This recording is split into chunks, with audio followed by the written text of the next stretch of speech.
En México tenemos hasta el corte de ayer por la tarde 53 casos confirmados y lo mismo de estos 53 casos confirmados están en este momento activos 7 que están en hospitalización, la mayoría en condiciones estables y todos los demás están terminando sus periodos de aislamiento preventivo, varios ya terminaron, más de 12 ya han terminado y están recuperados y curados. La siguiente, por favor. En esta tabla, que ya la vamos a quitar a partir de hoy en la tarde, porque el único propósito es mostrar cómo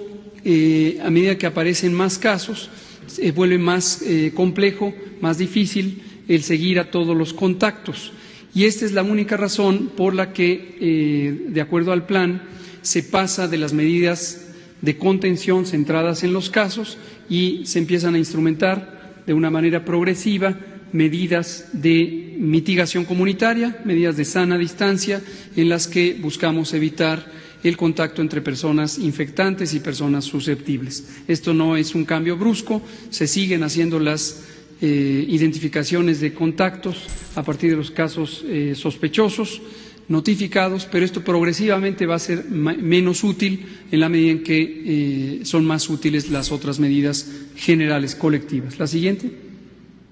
Y anunciamos las medidas de sana distancia, las agrupamos en un mismo paquete para que quede claridad cuál es el propósito. El propósito es que las personas no estén en contacto estrecho unas con otras, porque si esto ocurre de manera individual, es una situación bastante manejable, pero si ocurre de manera masiva puede contribuir a la propagación de la enfermedad.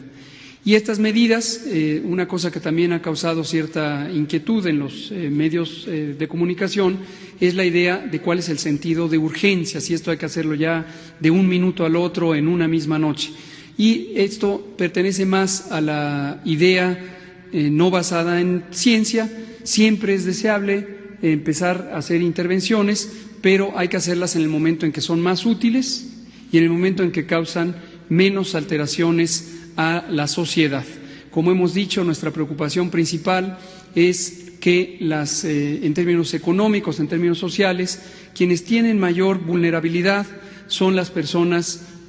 pobres, las personas que no tienen acceso a distintas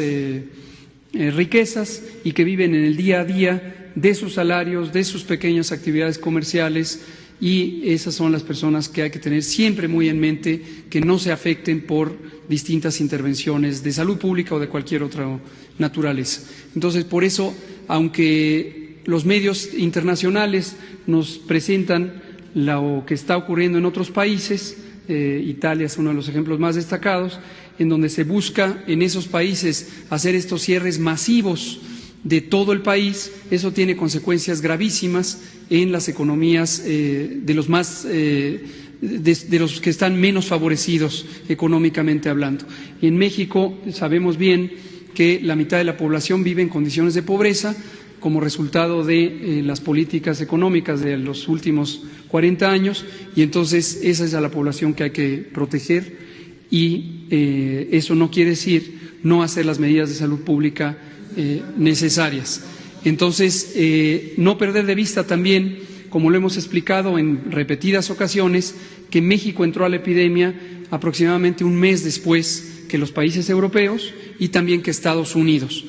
Nuestro primer caso detectado fue a finales de febrero, mientras que en Estados Unidos fue a finales de enero.